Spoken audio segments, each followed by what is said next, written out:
Part 1. This story begins with the protagonist viewing a picture of his brother who has been missing for 5 years. 3 years ago, my mother died of illness and has always longed to find her missing son but to no avail. I hope she is in a better place now. Due to frustration and loneliness, I stopped looking for my younger brother and left Korea after enlisting with a troop stationed in Africa. I don't have any reason to return to Korea. Episode 1.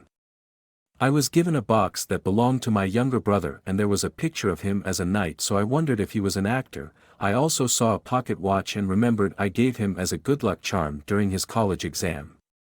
He was so happy receiving it, but I got angry because the engraving was wrong. I wanted to return it, but he said he was fine with it and gave a cute smile. Huh. Wasn't this broken? Why is it ticking?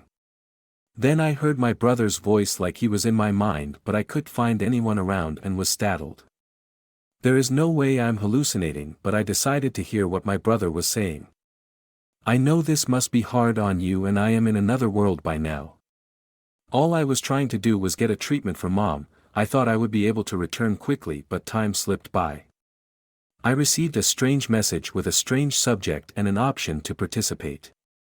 I thought it was a spam and would have ignored it, but just thinking about the sight of Mom in the hospital room and how haggard she had become, I couldn't ignore it, even if it was just a slight chance, so I entered yes.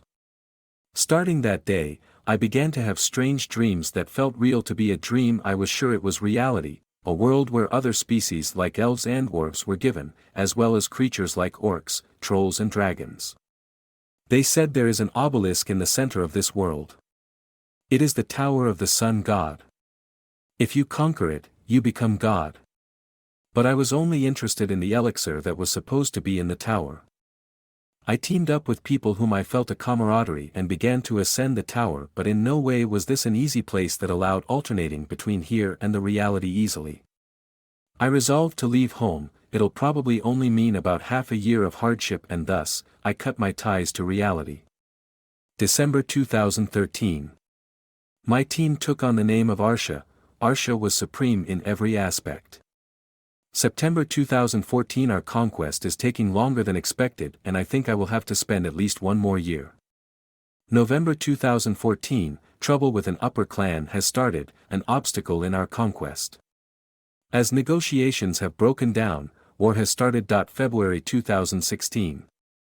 The hostile clan union has been crushed. We have to quicken our pace in the conquest of the tower from which war had distracted us. March 2016, I have found someone I love. September 2016, war has broken out again. Convincing the other complacent clans that want to live peacefully isn't easy, and there are people on our team who are siding with hostiles. January 2017, war is drawing out, everyone is tired. June 2017, there is a traitor. There is discord within the clan. People have started to suspect one another. My body feels heavy, it is poison. October 2020, half of our clan's members have left. Continuous setbacks in war, my body is gradually breaking down. The one I loved has stabbed my heart with a knife and left. My body has started to decay. I miss my brother. February 2028, I am the only one left in Arsha. Where did things start going wrong? 2028, the elixir is finally in my hands, but I have no way of sending it home, as I was surrounded by enemies. That's when I finally realized that there was only one person in this world who was on my side. But I couldn't let them see me in my weakness. That's why I'm leaving these journal entries here. Jeong, if you see this, I'm sure you will find the elixir and bring it safely to Mom. I couldn't believe this. Was my brother really dead? I snapped back the watch, but the recording was same. To my brother, to my brother, to my brother. Each time I try rewinding the recording, it doesn't give any extra information. Sitting on my bed not knowing what to do, suddenly I felt a bolt of lightning and I was able to feel my surrounding. Was this the power used by otherworlders? Was this mana? Still in shock, I saw a memory of my younger brother being stabbed to death. Suddenly, I saw a pop-up screen showing a succession rate of 5%. Would I be the next summoned after my brother? I must learn what happened to my little brother, who drove him to death. And then pay them back exactly what they did to him. Subscribe and comment for part 2.